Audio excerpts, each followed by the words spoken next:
मौलवी जर्जीस की सेल्फियां लेने वालों, मौलवियों को अपने कैदों में और कैमरों में बंद करने वालों, सुनो, या तो मौलाना जर्जीस को बुलाना छोड़ दो या फिर हदीसों पर, कुरान पर अमल करना शुरू कर दो। दोनों चीजों में से एक काम करो, छोड़ दो।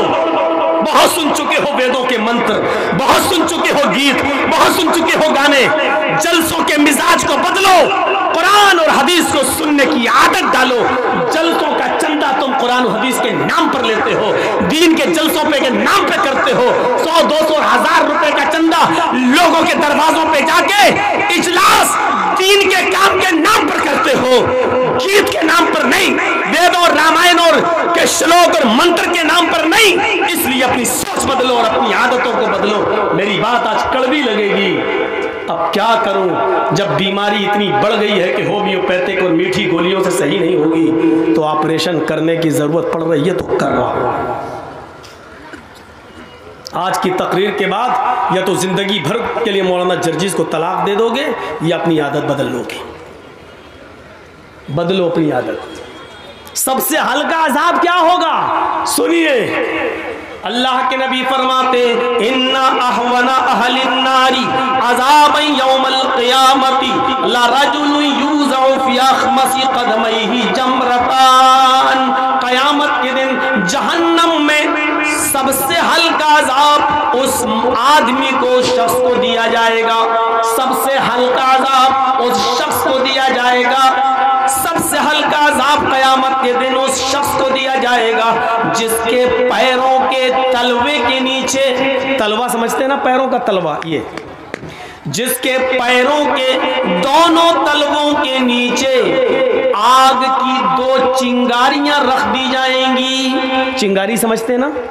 चिंगारी एक तो होता है कोयला जल के अंगारा बन गया, वो तो अंगारा हो गया, अंगारा छोड़ दीजिए। चिंगारी, चिंगारी को कैसे समझाऊं? बीड़ी पीते हैं, चलती है ना, हल्की सी एक चिंगारी निकली बीड़ी में से, यहां से एक फूटी, बुझ गई, ये होती है चिंगारी। कितनी सी होती है? छोटी सी। अल्लाह के नबी कहते हैं जिसने दुनिया में सबसे कम गुनाह किए होंगे, छोड़ दीजिए, हम लोग तो उसमें शामिल है नहीं, सबसे कम गुनाह करने वालों में हम लोग शामिल नहीं है, माफ कीजिएगा। हम लोगों ने कितने गुनाह किए पता नहीं। कयामत के दिन सबसे हल्का अज़ाब उसको दिया जाएगा जिसने दुनिया में सबसे कम गुनाह किए होंगे। कोई तो होगा अल्लाह का बंदा जिसने कम गुनाह किए होंगे, सबसे हल्का अज़ाब उसको दिया जाएगा। और उसको सबसे हल्का अज़ाब दिया जाएगा तो कौन सा अज़ाब होगा? लरजुलुन यूज़अु फी अख़मसी क़दमैहि जमरतान, उसके पैरों के दोनों तलवों के नीचे आग की 2 चिंगारी रख दी जाएंगी। हल्की हल्की सी 2 चिंगारी, सिर्फ 2 चिंगारी उसके दोनों पैरों के नीचे रख दी जाएंगी, एक इधर एक इधर।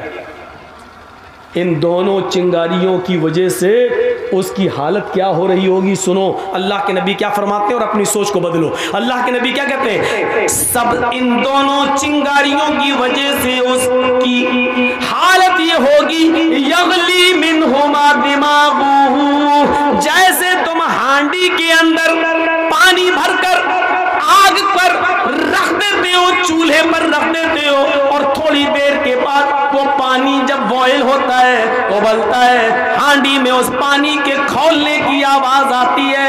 यगली मिनहुमा दिमागुहु, आग की इन दोनों चिंगारियों की वजह से उसका दिमाग खौल रहा होगा।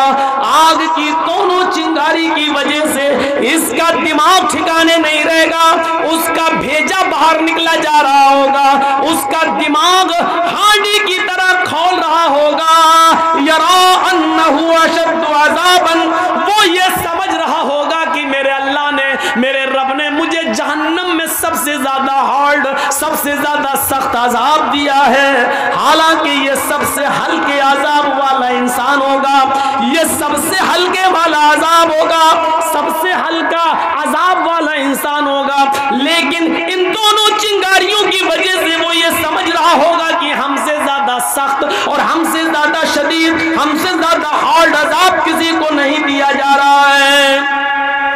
फोटो बनाने वालों, तस्वीरें खींचने वालों, अब सोचो, अब सोचो, मुझे मालूम है कि मेरी इस तकरीर के बाद भी तुम नहीं मानोगे। कुछ लोग कुत्ते की पूंछ की तरह टेढ़े होते हैं, उनको 100 साल के बाद भी कुत्ते की पूंछ को अगर निकालोगे तो वो टेढ़ी निकलेगी, सीधी नहीं होगी। इसके बाद भी चुपके से किसी न किसी तरीके से ले लेंगे। होता है, मेरी नहीं किसी और की, वो लेंगे, नहीं बदलेगी आदत। मरेंगे तब देखा जाएगा, अभी थोड़ी मर रहे हैं हम, मरने से पहले तौबा कर लेंगे। जब अल्लाह रब्बुल आलमीन का फैसला आ जाता है तो कभी कभी वक्त ऐसा भी होता है कि तौबा के तब तौबा की मोहलत भी नहीं मिलती है, किसी से माफ़ी और तलाफ़ी की मोहलत भी नहीं मिलेगी। कभी कभी ऐसा ऐसा ऐसा मंजर भी सामने आ जाता है। मेरे प्यारे साथियों, गौर कीजिए, इस मंजर को देखिए, सोच बदलिए अपनी। सबसे हल्का अजाब उसको दिया जाएगा जिसके पैरों के तलवे के नीचे 2 आग की चिंगारियां रख दी जाएंगी। जब सबसे हल्का अजाब ही होगा तो तस्वीर बनाने वालों को सबसे ज्यादा सख्त अजाब दिया जाएगा। तो सबसे ज्यादा सख्त अजाब क्या होगा? इन्ना शद्दन्नासी अज़ाबन यौमल क़यामती अल मुसव्विरून। क़यामत के दिन सबसे ज्यादा सख्त अजाब उनको दिया जाएगा जो दुनिया में तस्वीरें बनाएंगे, जो दुनिया में फोटो खींचेंगे, जो दुनिया में अपने मोबाइल में किसी को कैद करेंगे। सोचो तुम, अल्लाह रब्बुल आलमीन की एक तख्लीक, अल्लाह ने इंसान को, जानदार को पैदा किया, तुम उसको अपने कैमरों में बंद कर रहे हो जबकि तुम उसके अंदर रूह नहीं डाल सकते हो। कयामत के दिन अल्लाह तुम्हारे इन कैमरों को तुम्हारे सामने पेश कर देगा। तुमने जिन चीजों को खींचा है वो पेश कर देगा। तुमने अपने मोबाइल से डिलीट जरूर कर दी है मौलाना जर्जीस की तस्वीर, फला मौलाना की तस्वीर, लेकिन फरिश्तों ने जो रिकॉर्ड कर लिया है वो तस्वीर डिलीट नहीं होगी। कयामत के दिन उन तमाम तस्वीरों को सामने रखा जाएगा। फिर अल्लाह कहेगा इनके अंदर रूह डालो, जो ना तुम्हारी ताकत है ना हमारी ताकत है, ना तुम्हारा बाप रूह डाल सकता है ना मेरा बाप रूह डाल सकता है। अल्लाह कहेगा आए फरिश्तों, इन्होंने हमारी तख्लीक की है, इन्होंने जानदारों की तस्वीरों को कैद किया है, फिर इसने रूह नहीं डाली है, ले जाओ इनको जहन्नम के अंदर फेंक दो और सबसे ज्यादा सख्त अजाब दो, सबसे ज्यादा हार्ड अजाब इन्हीं को दो। वो सबसे ज्यादा सख्त अजाब क्या होगा हमें नहीं मालूम। हाँ, सबसे हल्के अजाब से हम सोच सकते हैं कि जब हल्का अजाब ही है तो सख्त अजाब फिर क्या होगा? सख्त अजाब क्या होगा? अपनी सोच को बदलो। हम अपनी सोच नहीं बदल पा रहे हैं। अल्लाह ने क्या कहा? सोचो, गौर करो कि कल क़यामत के दिन के लिए तुमने कौन सी तैयारी करी। जब ये सोचोगे कि हमें क़यामत के दिन अल्लाह के सामने सवाल का जवाब देना है तो हम दुनिया में अल्लाह से डरेंगे।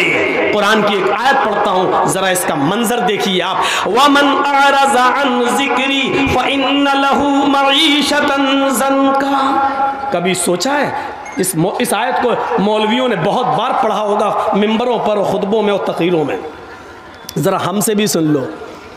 वमन अरज़ा अन ज़िक्री फ़इन्न लहू मईशतन ज़न्का। जो मेरे जिक्र से एराज़ करेगा, जो मेरे जिक्र से एराज़ करेगा, हम क़यामत के दिन फ़इन्न लहू मईशतन ज़न्का, हम उसकी रोज़ी को तंग कर देंगे। अल्लाह ने यह नहीं कहा कि हम उसकी रोज़ी को बंद कर देंगे, अल्लाह ने कहा हम उसकी रोज़ी को तंग कर देंगे। अब सुनिए, बंद करना क्या होता है और रोज़ी तंग करना क्या होता है। अब किसी की आवाज़ नहीं निकलना चाहिए, जो जिसकी आवाज़ निकले उसको फ़ौरन भगाओ यहाँ से। थोड़ा सा सुन लीजिए, मैं चाहता हूँ कि बहुत आसान उर्दू में आपको समझाऊँ, क्योंकि ये मिला जुला बेल्ट है। आप लोग बंगला भी समझते हैं, लेकिन बिहार है इसलिए आप हमारी जो ज़बान से उर्दू लफ्ज़ निकल रहे हैं आप उसको, हम बहुत आसान उर्दू बोलते हैं ताकि आप और हम सब और हमारी माँ बहनें भी समझ जाएं। अगर उनके कानों में मेरी आवाज़ जा रही है तो थोड़ी देर के लिए वो अपनी साड़ी और अपनी सैंडल दूसरों को दिखाना छोड़ दें। औरतों की आदत होती है, साड़ी तेरी कितने की, कहाँ से ली, चप्पल कितने की, ये लिपस्टिक कहाँ मिली है, ये दुपट्टा कहाँ मिला, भी ब्लाउज कहाँ से लाई, यही उनकी आदत होती है। और ये आदत उनकी कभी बदल नहीं सकती, फितरत है, फितरत है, आदत कभी नहीं बदल सकती है। तो सुनिए, वमन अरज़ा अन ज़िक्री, पहले तो ये समझो कि जिक्र किसको कहा गया। जो मेरे जिक्र से एराज़ करेगा, एराज़ का मतलब मुंह फेरेगा। अब एराज भी बताना पड़ेगा ना, वमन अअरज़ अन ज़िक्री, जो मेरे जिक्र से एराज करेगा। एराज करने का मतलब पीठ दिखाएगा, मुंह फेर लेगा। एक होता मना कर देना, हट नहीं, मानेगा लेकिन पीठ फेर लेगा, अभी हम नहीं कर रहे चलो। ये है एराज करना, ये है एराज करना। वमन अअरज़ अन ज़िक्री, जैसे मैच देख रहे हैं हम, इंडिया पाकिस्तान का मैच आ रहा, 5 ओवर रह गए हैं, इसी बीच में अजान की आवाज़ आ गई, अल्लाहु अकबर अल्लाहु अकबर। हम 5 वक्त के नमाजी हैं लेकिन मैच देखने के शौकीन हैं। या अल्लाह 5 ओवर रह गए हैं, पता नहीं कौन जीतेगा। अगर नमाज पढ़ने जाते हैं तो मैच का मज़ा नहीं ले पाएंगे। नमाज पढ़ के जब तक आएंगे तब तक मैच ख़त्म हो जाएगा, वो तो पता चल जाएगा कौन हारा कौन जीता, लेकिन मैच का मज़ा नहीं ले पाएंगे। और अगर मैच देखने में लगे हैं तो नमाज जा रही है, क्या करें? चलो नमाज तो बाद में भी पढ़ लेंगे कज़ा, लेकिन मैच कहाँ बार बार आता है? देख रहे हैं, इसका मतलब क्या हुआ? आपने नमाज पढ़ी, अगरचे पढ़ी, लेकिन अजान हो रही है, आप मैच देख रहे हैं, मस्जिद में नहीं जा रहे हैं, तो इसका मतलब ये हुआ कि आपने नमाज से एराज किया है। पढ़ी है लेकिन उस वक्त नहीं पढ़ी जब आपको जाना चाहिए, आपने एराज किया। यह है एराज करना। वमन अअरज़ अन ज़िक्री, और जिक्र से मुराद नमाज है, जिक्र से मुराद नमाज है। कुरान में अल्लाह ताला ने फरमाया, इज़ा नूदिया लिस्सलाति मिन यौमिल जुमुअति फसअू इला ज़िक्रिल्लाह, जब जुमे के लिए मुअज्जिन अज़ान देने लगे और बुलाने लगे, पुकारने लगे, अल्लाहु अकबर अल्लाहु अकबर, जब जुमे की अज़ान की तरफ तुम्हें बुलाया जाए, जब जुमे की नमाज के लिए तुम्हें बुलाया जाए, इज़ा नूदिया लिस्सलाह, जब नमाज के लिए तुम्हें आवाज दी जाए, यानी अज़ान की आवाज आए, फसअू इला ज़िक्रिल्लाह, तो तुम चल पड़ो। कहाँ? अल्लाह के जिक्र की तरफ। देखिए यहाँ जिक्र कहा, अल्लाह के जिक्र की तरफ, यानी जुमे की नमाज के लिए। जिक्र से मुराद नमाज। यहाँ अल्लाह ने क्या कहा? वमन अअरज़ अन ज़िक्री, ये चीज़ जो हम तुम्हें आपको सुनाने जा रहे हैं, ये ऐसी चीज़ है मेरे भाइयों जो आपने अब तक नहीं सुनी होगी मेरी ज़बान से। अब तक इस इलाके में सुनिए इसको, आज मैं अपने अंदाज में आपको सुना रहा हूं, और बहुत काम की चीज़ है। आपको जाना होगा तो चले जाइए, लेकिन इस एराज को और जिक्र की बात को सुनने के बाद आप जा सकते हैं, आप जिसको जहाँ जाना है, लेकिन ये सुन लीजिए, वमन अअरज़ अन ज़िक्री, जिसने हमारी नमाज से एराज किया, हमारे जिक्र से एराज किया, फ़इन्न लहू मईशतन ज़ंका, हम उसकी रोजी को तंग कर देंगे।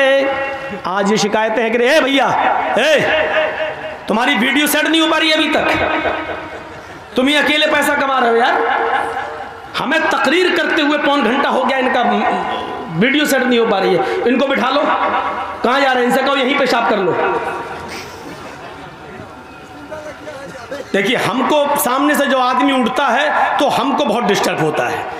मैं अपनी आदत बता दे रहा हूँ। एक बार हैदराबाद में तकरीर कर रहा था, सामने से एक आदमी उठा, मैं समझा पेशाब करने जा रहा, आया सीधा माइक पकड़ के, क्या बोल रहा है? फिर अंडे टमाटर पत्थर सब चला, वहाँ जो हुआ। तो इसलिए वो जो मेरे दिमाग में बैठ गया वो निकलता नहीं है।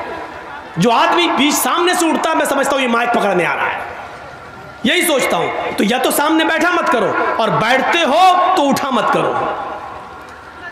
80-80 साल के बुढ़े भी उठते हैं। आप बताइए बेचारे, वो चाचा उठ के कहाँ जाएंगे? अब तो चाची के लायक भी नहीं रह गए, अब वो जाएंगे तो कहाँ जाएंगे, समझ में नहीं आता। बैठो, सुनो, अल्लाह अल्लाह करो, तकरीर करो। वमन अअरज़ अन ज़िक्री, जो जिक्र से नमाज से मुंह मोड़ेगा, एराज करेगा, हम उसकी रोजी को तंग कर देंगे। अल्लाह ने कहीं नहीं कहा कि हम उसकी रोजी बंद कर देंगे। क्या बेनमाजियों को रोजी नहीं मिलती है? मिलती है, लेकिन अल्लाह कहता हम उसकी रोजी को तंग कर देंगे। तंग करना जानते हो? बहुत रुपया आएगा मेरे पास, लेकिन आने के बाद रुकेगा नहीं मेरे पास। अचानक मेरे पास 1 लाख रुपया आया, 2 दिन में ख़त्म।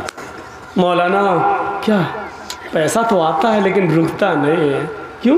कभी बेटा बीमार, कभी बीवी बीमार, कभी बच्ची बीमार, कभी ये बीमार। इसी को कहते हैं तंग करना। हम तुम्हारी रोजी को तंग कर देंगे, पैसा आएगा लेकिन रुकेगा नहीं। यह है रोजी को तंग करना। अब जा रहे हो झड़फुक्कों के पास। झड़फुक्का समझ रहे हो ना? मौलवी, मौलाना साहब, क्या बरकत नहीं हो रही घर में। क्यों नहीं हो रही? पता नहीं मौलाना साहब, पता लगाओ। पैसा तो बहुत आता है लेकिन रुकता नहीं है। मौलाना साहब बेचारे वो क्या पैसे को रोकेंगे? अगर मौलवियों के पास पैसा रोकने की कोई दुआ होती तो बेचारा 5,000 रुपए में मस्जिद में नमाज क्यों पढ़ाता? 2-4-5 हज़ार रुपए के लिए जलसा क्यों करता? ये हमारी अकल है। सोचो, मैंने फिर कहा सोच बदलो, सोच बदलो। तुम मौलवियों से तावीज ले रहे हो। अरे मौलवी के पास तो खुद बेचारे के पास इनकम नहीं हो रही है। मौलवी खुद बददुआ दे रहा मदरसे के सेक्रेटरी को, खुद तो कमाता है 1 लाख रुपया, हमको दे रहा 5,000 रुपया। एक मौलवी साहब तो मस्जिद में दुआ कर रहे थे खुतबा देने के बाद, अल्लाह जितनी तनख्वाह हमारी उतनी मस्जिद की सेक्रेटरी की कर दो। अब कोई आमीन ही नहीं बोल रहा है। मस्जिद का सेक्रेटरी भी आमीन नहीं बोल रहा। भाई क्यों नहीं बोलता? बोल। नहीं साहब तब तो बर्बाद हो जाएंगे। मौलाना साहब दुआ कर, अल्लाह मेरी रोजी रोटी में बरकत दे, बोल आमीन। यानी 5,000 रुपए में आमीन हो रही है। और जब वो मौलवी दुआ करता, अल्लाह मदरसे के सेक्रेटरी की, मस्जिद के सेक्रेटरी की, सबकी उतनी तनख्वाह कर दे जितनी मेरी, तो कोई आमीन नहीं बोलता। इससे आप अंदाजा लगा सकते हैं कि आपको कितना डर है। 5,000, 6,000, 10,000 रुपए में आप जानते हैं कि मेरा घर नहीं चल सकता है, तो फिर मौलवियों के लिए कौन सोचेगा? उलमा के लिए कौन सोचेगा? मस्जिद के इमामों की फिक्र किसको होगी? सोचो। आप अपने बच्चों को कॉन्वेंट में पढ़ाते हो, आप अपने बच्चों को इंग्लिश मीडियम में पढ़ाते हो। आपका बच्चा इंटर करने के बाद, साइंस साइड से बायो लेने के बाद, MBBS को नीट में पास करके वहां चला जाता, वो कमाएगा। लेकिन मदरसे में पढ़ने वाले बच्चों के बारे में कभी आपने तसव्वुर किया है कि ये कितने भी बड़े मौलाना बन जाएं, आलिम बन जाएं, लेकिन इनकी दौड़ मस्जिद और मदरसे से बाहर नहीं जा सकती है? कभी सोचा है आपने इन मदरसे से पढ़ने वाले तलबा के बारे में? मैंने कहा ना मेरी तकरीर आज पूरी सोच के ऊपर होगी। सोच, सोच बदलो। इनके बारे में कौन सोचेगा? कौन? एक MLA, एक MP, एक सरपंच, एक मुखिया अपनी बेटी की शादी बड़े धूमधाम से कर रहा है, लेकिन इसी गांव में एक वो गरीब लड़की भी रहती है जिसके बाप के पास मोटरसाइकिल खरीदने का पैसा नहीं है कि वो देकर अपनी बेटी का हाथ पीला कर सके। इस बेटी के बारे में कौन सोचेगा? किसको फिक्र होनी चाहिए? MLA, MP की बेटी, बारात उसके घर में आती है, 500 और 1000 आदमियों को बेहतरीन खाना खिलाएगा। लेकिन सोचो उस गरीब आदमी की बेटी के घर में अगर 400 और 500 आदमियों की बारात नहीं, सॉरी, बारात का लफ्ज बदनाम मत करो। इसलिए मैं कहता हूं ये 400 और 500 चोर, ये लुटेरे, ये डाकू जिस घर में पहुंच गए हैं, कभी सोचा है कि उस लड़की का बाप इनको कहां से खिलाएगा? क्या कहां से कर्जा लेगा? इन बेटियों के बारे में कौन सोचेगा? और इनके माँ बाप के बारे में कौन सोचेगा? इस्लाम ने तो गरीबों के लिए भी रास्ते निकाले थे, आपने रास्ते बंद क्यों किए? सुनना पड़ेगा आज तुम्हें, क्या तुम्हारे बाप को भी सुनना पड़ेगा? जब तक मैं यहाँ हूँ, ये अथॉरिटी पावर मुझे जनाब मोहम्मद रसूलुल्लाह की शरीयत ने दिया है, ये सुनना पड़ेगा तुम्हें। इसलिए सोचो।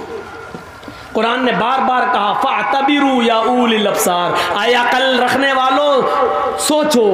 कुरान ने बार बार कहा तदब्बरून, क्या तुम गौर व फिक्र नहीं करते? ताक़िलून, क्या तुम अक्ल शऊर से काम नहीं लेते? कुरान ने बार बार सोचने और फिक्र करने की दावत दी है कि सोचो। वमन अअरज़ अन ज़िक्री फ़इन्न लहू मईशतन ज़ंका, जो दुनिया में अल्लाह के जिक्र से एराज़ करेगा, हम उसकी रोजी को तंग कर देंगे। फिर समझो एराज़ किसको कहते हैं? एराज़ हमारी बीवी का, यानी हमारा और हमारी बीवी का, दोनों का बच्चा तो एक ही होता है। बच्चा लेटा है, पैदा हुआ है, 6 महीने का है, 7 महीने का, माँ का दूध पीता है, लेकिन माँ टीवी का सीरियल देख रही है। सोचिएगा, माँ टीवी का सीरियल देख रही है, बहुत अच्छा नाटक आ रहा है, बहुत अच्छा सीरियल आ रहा है, बच्चा भूख से रो रहा है। माँ की जिम्मेदारी है कि अपने रोते हुए बच्चे को उठाए, अपनी पिस्तान से अपना दूध पिलाए, लेकिन माँ जानती है कि बच्चा रो रहा है, लेकिन बच्चे को रोने दे रही है, लेकिन सीरियल का ड्रामा नहीं छोड़ रही है। थोड़ी देर का और है, इसको पूरा हो जाने दो, बच्चे को दूध पिलाऊंगी तो सही से देख नहीं पाऊंगी। इसको कहते हैं कि इस माँ ने बच्चे से एराज किया है, यानी माँ बच्चे को भूल गई है। माँ ने बच्चे को भगा नहीं रही है, बच्चे को फेंक नहीं रही है, बच्चे को मार नहीं रही है, बच्चे से पीठ फेर ली, यानी एराज कर लिया। यानी माँ अपने बच्चे की फिक्र नहीं कर रही है, बल्कि सीरियल की फिक्र कर रही है। इसका मतलब क्या है? एराज कर, इसको कहते हैं एराज। अब आप समझ गए ना एराज किसको कहते हैं? घर में आग लगी है, आग जल रही है, मेरा घर जल गया और हम मैच खेलने में लगे, किसी ने खबर दी तुम्हारा घर जल गया, जल्दी जाओ। अब हमें फिक्र होनी चाहिए कि हम अपना घर बनाएं, दोबारा बनाएं। जितना जल गया कोई बात नहीं, जितना बच जाए जल्दी जाए, पानी वानी डालकर उसको ठंडा करें। जो जल गया वो तो जल गया, लेकिन जो बचा सकते हैं उसको तो बचाएं। लेकिन हमें घर की फिक्र नहीं है, बल्कि हम मैच खेलने में लगे हैं। इसको कहते हैं कि हमने घर से एराज किया, हमने घर से एराज किया, हमें घर की फिक्र नहीं है। इसको कहते हैं एराज। बच्चे से मुंह फेर लिया, यानी बच्चा रो रहा है लेकिन माँ टीवी देखने में लगी है, इसको कहते हैं बच्चे से मुंह फेरना, इसी को एराज कहते हैं। और कुरान ने इसी को कहा है, वमन अरज़ अन ज़िक्री फ़इन्न लहू मईशतन ज़ंका, जो मेरे जिक्र से, मेरी नमाज से एराज करेगा, यानी आज़ान के वक्त मस्जिद में नहीं आएगा, खेत में लगा हुआ है, खेती कर रहा है, बाजार में लगा हुआ है, मार्केटिंग शॉपिंग कर रहा है, हाँ, चाय पीने में लगा है, होटल में बैठा है, आजान की आवाज सुन रहा है लेकिन मस्जिद की तरफ नहीं जा रहा है, आजान की आवाज सुन रहा है, कैरम बोर्ड खेल रहा है, आजान की आवाज सुन रहा है, लेकिन वो अपने मशगले में अपने काम को नहीं छोड़ रहा है। इसको कहते हैं कि उसने नमाज से एराज किया है। वमन अरज़ अन ज़िक्री, दुनिया का कोई मौलवी तुम्हें कोई ताबीज नहीं दे सकता है, तुम्हारे घर में मालो दौलत के दरवाजे नहीं खोल सकता है, तुम्हें घर में खैर और बरकत का कोई ताबीज नहीं दे सकता है। अगर कोई मौलवी देता है तो वो झूठ बोलता है, अगर देता है तो ड्रामा कर रहा है, नौटंकी कर रहा है। अल्लाह ने पहले ही कह दिया, जब तू मेरे जिक्र से, नमाज से मुंह मोड़ेगा तो हम तेरी रोजी को तंग कर देंगे। अब तू चाहता है कि हमारे घर में खैर और बरकत हो, अगर तू चाहता है जो कमाता है वो पैसा रुके, तो नमाज को पाबंदी के साथ अपने वक्त पर पढ़ना शुरू कर दे। जब तू अल्लाह के जिक्र का ख्याल रखेगा, नमाज का ख्याल रखेगा, तो तेरी रोजी में तंगी नहीं आएगी, तेरी रोजी में बरकत होगी। ये इलाज बताया है अल्लाह तबारक व तआला ने रोजी में बरकत का। जा रहे हो कठमुल्लों के पास, ये तुम्हें क्या देंगे? जो खुद 5-6 हज़ार रुपए महीने पे बेचारे नमाज पढ़ाने वाले, वो आपसे और ले लेंगे। 100 रुपए दो, हमने तुम्हें तावीज़ दिया है।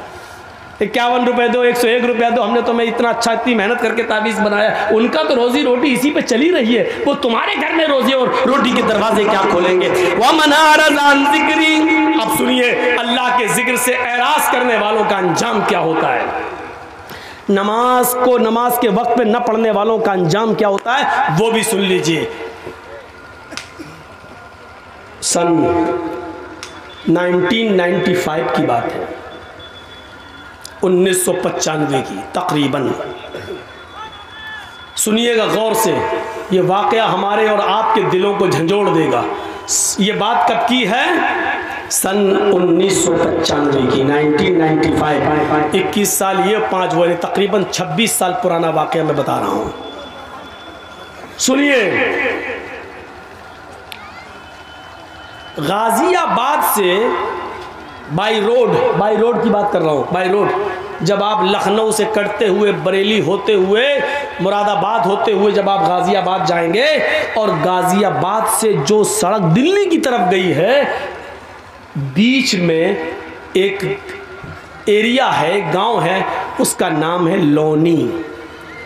मशहूर जगह है लोनी, मुसलमानों की बस्ती है, काफ़ी मुसलमान उसमें रहते हैं, बहुत अमीर और पैसे वाले लोगों की बस्ती।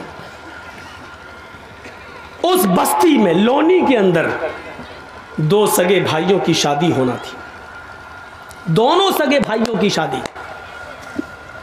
और जिस गांव में बारात जाना थी वो एक ही गांव है, एक ही गांव में लड़कियां अलग अलग थी, लेकिन बारात एक ही गांव में जाना थी। तो शादी से जैसे कल सुबह बारात जानी है, कल दोपहर में या 4 बजे के बाद, असर के बाद बारात जानी है, तो एक रात यानी उससे एक रात पहले इन दोनों नौजवानों ने सोचा कि इस रात को रंगीन बनाया जाए, खेल तमाशा किया जाए। तो ये दोनों नौजवान दिल्ली से कुछ तवाइफों को लेके आए। अब तवाइफ तो नहीं बताना पड़ेगी, वो तो समझते ही है। तवाइफों को लेके आए और वो तवाइफ गाड़ियों से लाई गई, यानी इस आदमी ने अपनी गाड़ी से बुलवाई। पैसे वाले लोग थे। इशा की नमाज, अजान के बाद, नमाज के बाद दौर चलता है शराब का, दौर चलता है नाच और गाने का। इस लड़के ने अपने यार दोस्तों को बुलाया, दोनों लड़कों ने अपने घर में दावत दी। मिनट मिनट पर चाय बनी, मिनट मिनट पे शराब आ रही है, मिनट मिनट पर दौर चल रहा है और वो तवाइफें नाच रही हैं, डांस कर रही हैं, अपने जिस्म की नुमाइश कर रही हैं, गाना गा रही हैं और देखने वालों की आंखों को ठंडा कर रही हैं अपने जिस्म को दिखा दिखा कर। ये नाच और गाना इतनी देर चलता है, इतनी देर चलता है कि टाइम का पता नहीं चलता। वहां फजर की अजान की आवाज आने लगती है। इन दोनों लड़कों के घर से लगी हुई मुश्किल से 300-400 कदम की दूरी पर मस्जिद है। उस मस्जिद से मुअज्जिन ने अजान देना शुरू कर दिया। अल्लाहु अकबर, अल्लाहु अकबर। ये फजर की नमाज का वक्त है। ये वो वक्त है कि चिड़ियां भी अपने घोंसलों में उस वक्त बेदार हो जाती हैं और चहचहा कर ची ची बोलते हुए अपने रब की तस्बीह बयान करती हैं। युसब्बिहु लिल्लाहि मा फिस समावाति व मा फिल अर्ज़। सुबह के दरख्तों के पत्तों की से चलने वाली हवा भी अल्लाह की तस्बीह बयान करती है।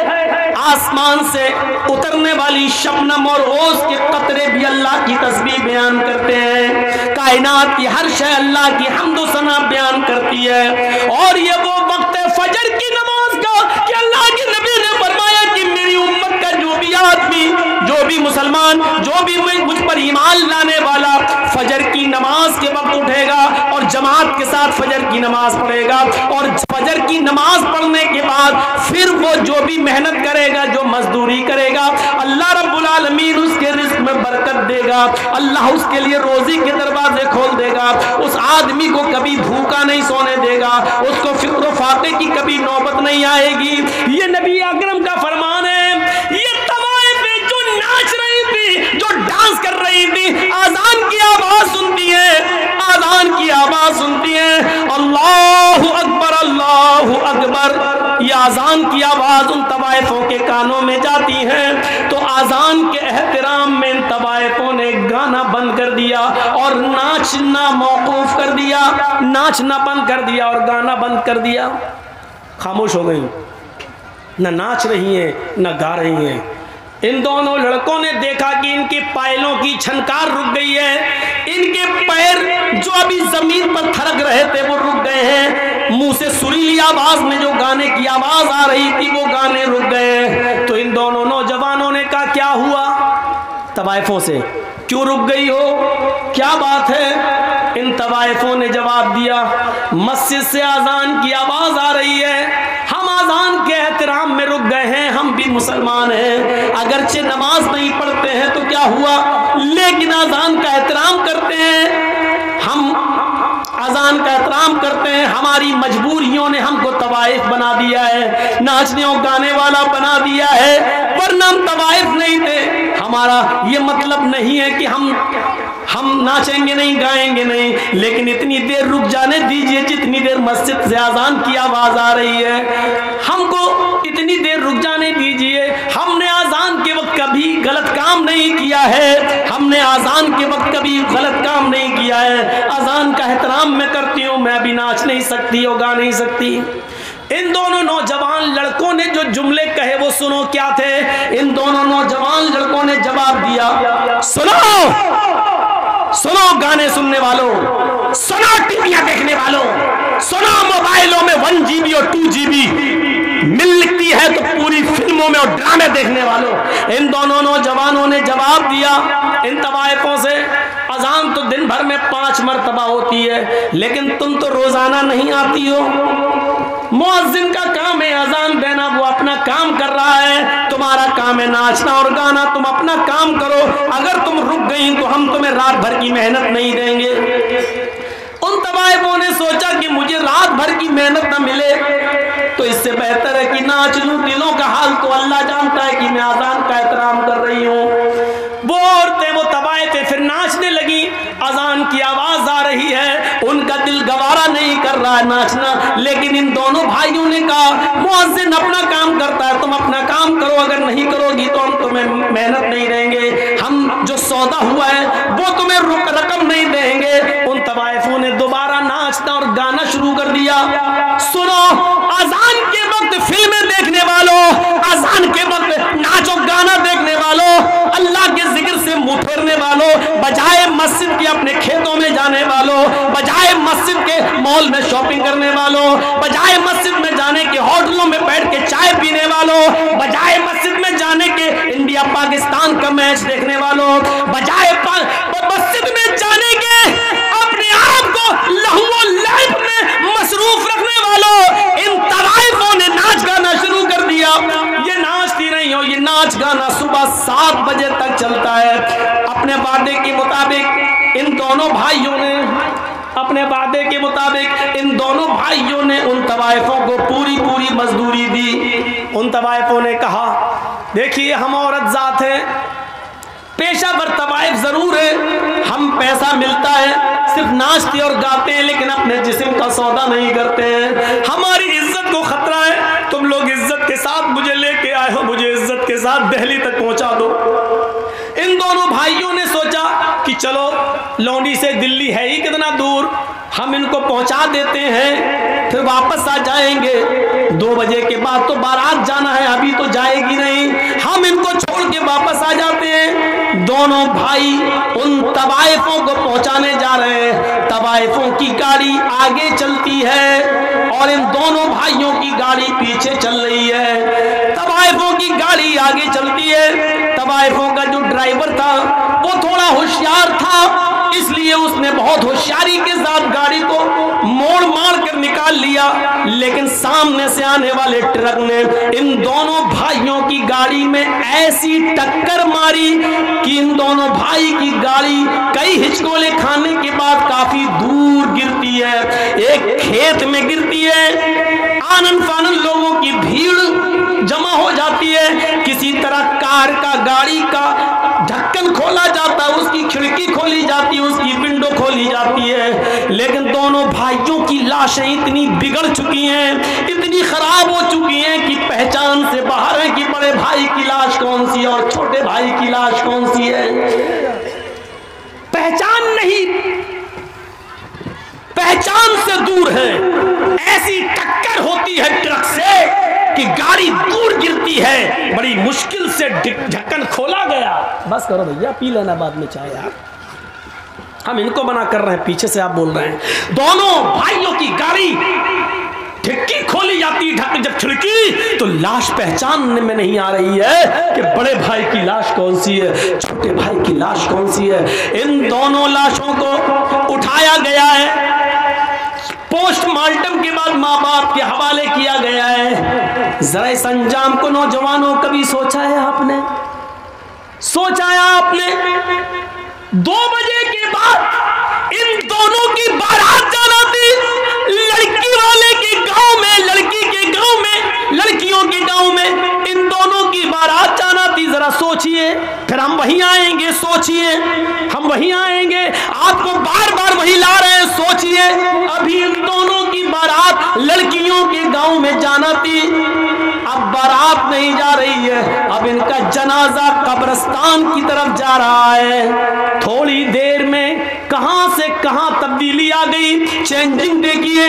अभी 2 बजे के बाद, 4 बजे के बाद, मगरिब के बाद इनकी बारात लड़कियों के गांव में जाना चाहिए, लेकिन अब इन दोनों लड़कों को गांव में नहीं बल्कि कब्रिस्तान ले जाया जा रहा है।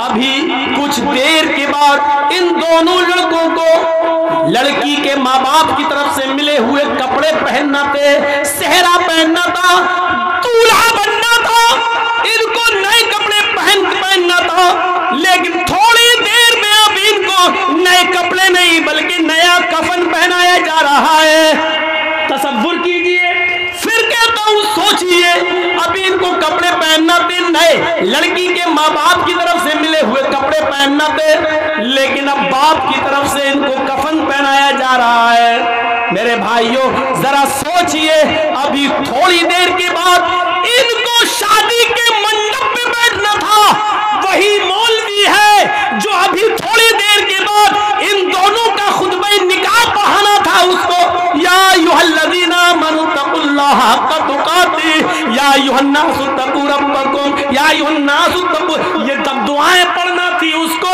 अभी खुतबे निकाह में ये आयतें उसको पढ़ना थी, लेकिन अब वही मौलवी खुतबे निकाह के बजाय अल्लाहुम्मा ग़फ़िर लिहय्यिना व मय्यतिना व शाहिदिना व गाइबिना व सगीरिना व कबीरिना पढ़ रहा है। आपने सोचा है, आपने कभी गौर किया है, ये है अल्लाह के जिक्र से एराज करने का अंजाम। वमन अरज़ अन ज़िक्री फ़इन्न लहू मईशतन ज़ंका। कितनी खामोशी के साथ सुन रहे हैं अभी आप, ऐसा लग रहा है जैसे सरों पे कौवे बैठे हों। मौलाना साहब बात तो बड़ी अच्छी कर रहे हैं, लेकिन अभी देखिएगा, क्या बेटा अभी अकल में नहीं आई तुम्हारे?